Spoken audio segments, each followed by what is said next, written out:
хотел вас познакомить с одной такой нетипичной, вообще, в принципе, типичной неисправностью автомобиля Range Rover Evoque 2020 года. Могу предположить, что более свежие автомобили, 2021-2022 год, отношения данная проблема может не иметь. Но 2020 мы уже точно сталкивались. Речь идет о стуке в передней подвеске при движении автомобиля до 40 км в час по мелким неровностям. То есть не переезд крупных там полицейских, лежачих и так далее, а именно мелкие неровности хорошо производятся в виде гребенки, либо, знаете, заплатки асфальтовые. Вот очень хорошо звуки слышно. Мы сейчас проедемся по территории, по этим неровностям и попытаемся записать тот звук, который слышится внутри автомобиля. Он слышен абсолютно отчетливо. Даже слабослышащий человек обязательно почувствует эти удары, ну и неприятные звуки. Так, вот сейчас мы едем по мелким кочкам, вот, и пытаемся писать вам звук. Вот сейчас особенно по правым колесам отчетливо будет слышно. Слушайте.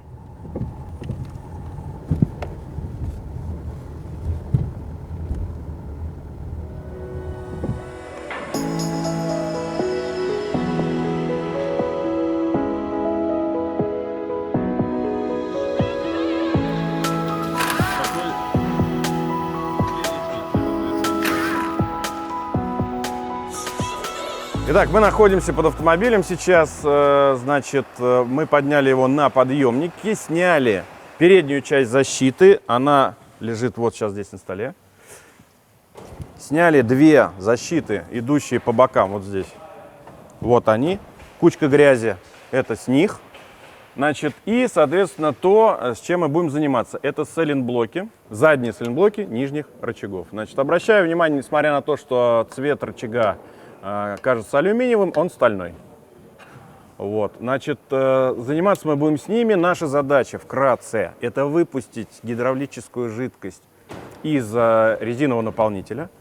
То есть просто убрать оттуда жидкость, потому что, по уверениям производителя, именно она, работая внутри полости резинового наполнителя, создает эти неприятные звуки. Кроме этого, значит, производитель до начала работ просит нас осмотреть сайлентблок на предмет цветовых меток. И если цветовая метка серебристого цвета, то это не ваш вариант, и перейдите к поиску стуков где-то в другом месте. Этот сайлентблок уже модернизирован, и с ним ничего делать не нужно. Но если у вас нету никаких цветовых меток, как у нас здесь, кстати, либо золотистого цвета, то этот сайлентблок подлежит доработке, о которой мы сейчас расскажем.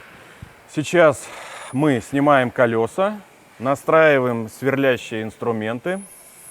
Нам понадобится сверло 6 мм диаметром и 3 мм диаметром.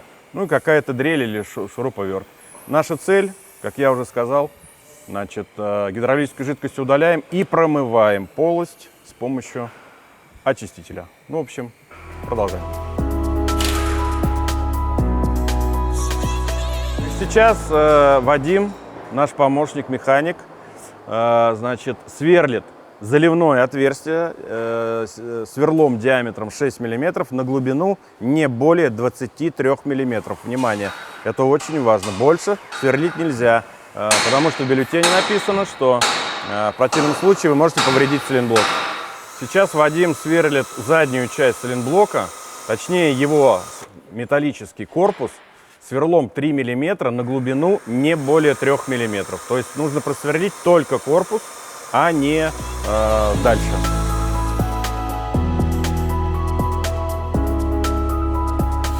Далее в бюллетене написано, что мы должны взять шприц с трубочкой, одетой на конце, и, значит, вставив ее в это отверстие и в это отверстие,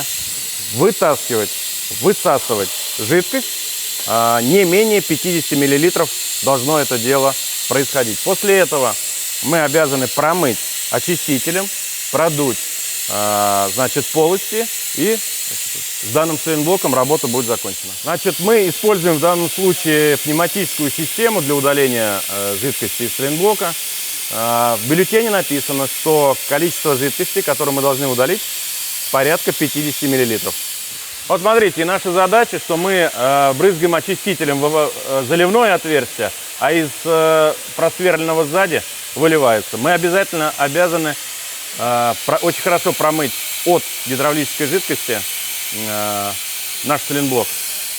Очиститель у нас пошел чистый, то есть прозрачного цвета. И после этого мы сейчас выдуваем его остатки, ну, чтобы он там как бы не сохранялся и не разъедал резину. Все, сайлентблок теперь сухой. Маленькая ремарка, кстати. Мы после того, как закончим здесь сверлить и удалять жидкость, мы обязаны опустить автомобиль несколько раз, ну, для того, чтобы рычаги начали работать. Вот. И после этого убедиться, что нет выступаний жидкости, либо очистителя, ну, остатков его. Если это есть, то опять же надо удалить ветошью, воздухом, чем угодно. Но смысл в том, что максимально удалить жидкость из резинового наполнителя. Сейчас мы продолжаем работать со вторым сайлентблоком, с правым. Мы работали сейчас с левым. Вот, делаем абсолютно те же операции. Сверлим те же отверстия заливного и сзади 3-миллиметровые. Выдуваем, промываем. Дальше защиты устанавливаются на место, колеса на место.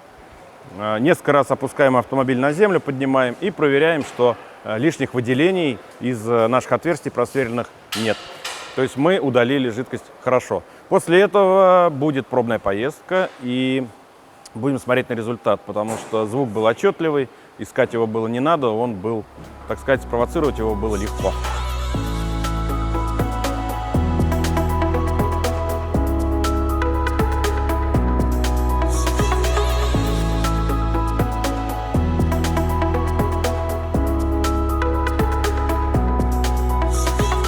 Так, мы сейчас делаем тестовую поездку. Наши те звуки, которые нас беспокоили на мелких кочках, стали значительно тише, но если не вообще ушли. Тут уж, конечно, можно придираться сколько угодно. Вот, но звук изменился. Стало, видимо, сайлентблок работать все-таки по-другому. Что хотел сказать, не торопитесь сразу менять все запчасти, которые только возможно в передней или какой-либо подвеске. Изучайте техническую информацию и, быть может, без замены чего-либо то ни было, каких-то деталей, стуки можно устранить. В принципе, производитель сразу говорил, что данный недуг как бы не влияет на работу подвески, только дает акустические моменты. Вот, в общем, нам не пришлось ничего менять, мы сделали просто эту некую доработку по сливу жидкости, ну и, в общем-то, получили результат. Результат более тихой работы подвески. Да, значит, хотел вас предупредить, что значит, номер рычага, с которым агрегатируется этот сайлентблок, был изменен производителем. Поэтому обращайте внимание при покупке, если вдруг вам понадобится его все-таки менять по какой-то либо причине, например, шаровая опора, то покупайте рычаг тот, который должен быть уже модернизирован.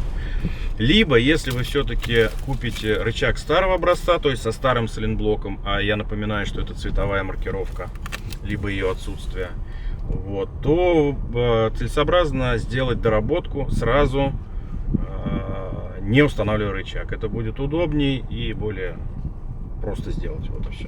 Ну, вот смотрите, мы на складе, нашелся у нас левый рычаг от нашего Evoque. Он абсолютно новый, оригинальный. И вот я решил проверить, а модернизированный ли он. Ну вот смотрите, наша ситуация. Две серебристые точки. Это то, о чем я говорил. Данный сайлентблок не подлежит какой-либо модернизации, он уже является модернизированным. И если бы у нас не было точек, либо они были золотистого цвета, тогда мы должны были произвести модернизацию, о которой я вам рассказывал. Сайлентблок отдельно не идет, идет он вот такой в сборе деталью. Ну, кому интересно, вот номерочки. Ну, в общем-то, подписывайтесь на канал. Смотрите нас, будем всякие такие интересные вещи вам рассказывать.